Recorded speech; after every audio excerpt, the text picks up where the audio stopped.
Hello guys, welcome back to my channel Rima Pal vlogs. কেমন আছে সবাই? আশা করি সবাই আছে ভালো, কিন্তু আমি একদমই ভালো নেই। দেখতে পাচ্ছ প্রচুর প্রচুর পিম্পলস হয়ে গেছে গরমে।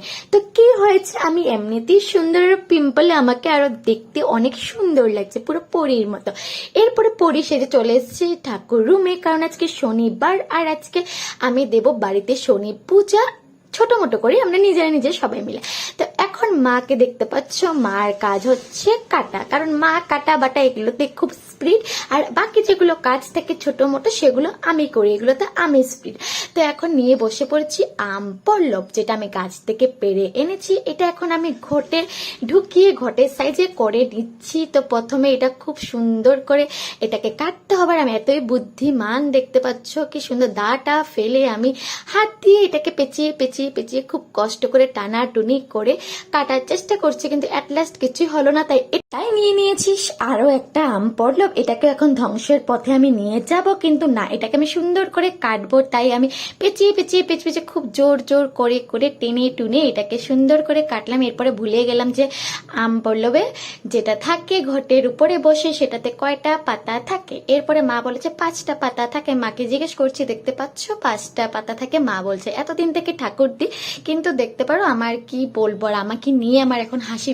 তাই খুব সুন্দর করে এটাকে ছোট মোটো করে কেটে দিলাম। তা অনেক চেষ্টা করার পরও এটা সমান হচ্ছে না, কিন্তু খুব কষ্ট করে অ্যাট লাস্ট ভগবানের দয়াতে এটা সুন্দর করে ঘটের সাইজে হচ্ছে। এরপরে ঘটে ঢুকিয়ে দেখি এটা হচ্ছে না, তাই অ্যাট লাস্ট কি করলাম, মাকে দিয়ে দা দিয়ে কাটালাম। তো এটা ফার্স্টে করলে হয়ে যেত।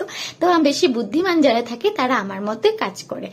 এরপরে আমি ঘটে সুন্দর করে সিঁদুর দিয়ে স্বস্তিকটা কেটে নিলাম, তারপরে সুন্দর করে দিয়ে দিলাম 5টা ফোঁটা। তো কেমন হয়েছে বলো আমাকে কমেন্টে জানিও। তো দেখতে পাচ্ছ পুরো একদম ডেকোরেশন করছি আস্তে আস্তে, যাতে এটাতে কোনো ভুল না হয়। আম পল্লবটা নষ্ট করছি, এটা যাতে নষ্ট না হয়, এটা নষ্ট হলে আমার আর ঘটি নেই, মাই আমার মাথাতে ঘটিটা ফাটিয়ে দেবে। তাই সুন্দর করে এটা খুব সুন্দরভাবে আস্তে ধীরে যত্ন সহকারে করলাম।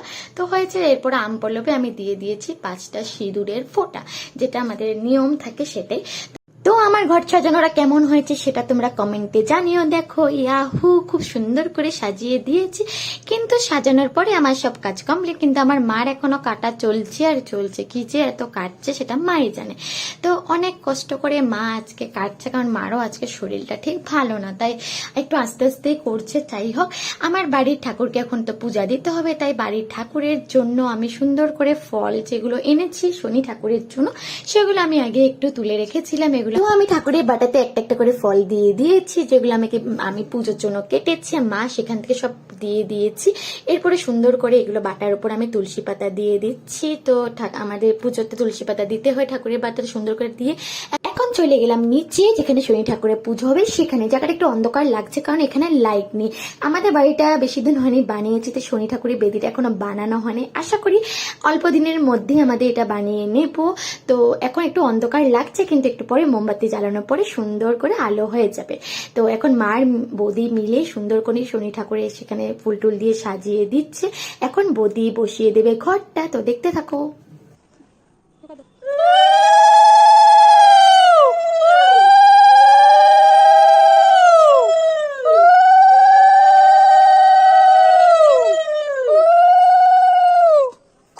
ঘট বসানো শেষ, এখন পুজোটা দিবে আমার দাদা, তাই রেডি হয়ে এসে পড়ছে। এখন দাদা পুজোটা দিয়ে নি, তারপর আবার ভিডিওটা কন্টিনিউ করছি।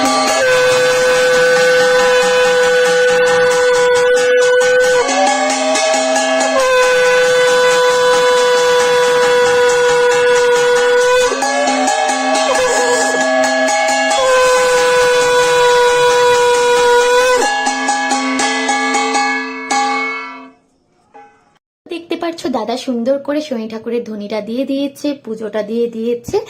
আর এখন আমরাও সুন্দর করে ঠাকুরকে প্রণাম করে কিছু সময় ঠাকুরের খাওয়ার জন্য আমরা সরে গেলাম সামনে থেকে। তো ঠাকুর একটু প্রসাদটা খেয়ে নেই, তারপরে আমরা বাটাটা লেড়ে সবাইকে প্রসাদটা দেবো। দেখতে তো আমাদের পাশে কিছু মানুষ এসে পড়েছে প্রসাদ খাওয়ার জন্য।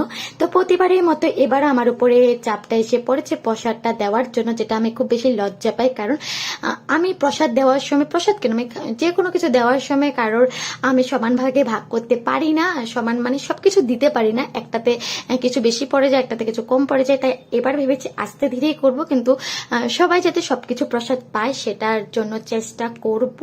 তো আজকে প্রসাদে দেখতে পাচ্ছ আছে মিষ্টি, সাথে জিলাপি। ভেবেছিলাম যে সিন্নি করব, কিন্তু পাশে একটা বড় পুজো হচ্ছে, সেখানে সিন্নি হবে, তাই ভেবেছি সিন্নি করব না, তাহলে নষ্ট হতে পারে, কারণ সেখানেও খাবে সবাই। তার জন্য করেছি ফল প্রসাদ, যাতে প্রসাদ নষ্ট না হয়। প্রসাদ নষ্ট হলে খুব বেশি খারাপ লাগে, এটাই বিবেচনা করে আমরা আজকে ফল প্রসাদটাই করেছি। তো এখন বাড়তে বাড়তে এমনই স্লো বাড়ছিলাম যে চলে গেল কারেন্ট চলে যাওয়ার পরে কিছুক্ষণের মধ্যে কারেন্ট আবার এসে পড়েছে, তাই আবার পুনরায় স্টার্ট করলাম প্রসাদ দেওয়ার জন্য। তো সবাইকে যতটা পেরেছি প্রসাদগুলো দিয়েছি। আর আজকে দেখতে পাচ্ছ এখন আমি বাড়ছি আমার জন্য, এখন আমি প্রসাদটা খাবো। তো আজকে ব্লগটা এতটুকুই, আশা করি তোমাদের ভিডিওটা ভালো লেগেছে। যদি তোমাদের ভিডিওটা ভালো লাগে একটা তোমরা লাইক এন্ড সাবস্ক্রাইব করে দিও। আবার দেখাবো অন্য একটা ব্লগে। তো আজকে চলো বাই বাই।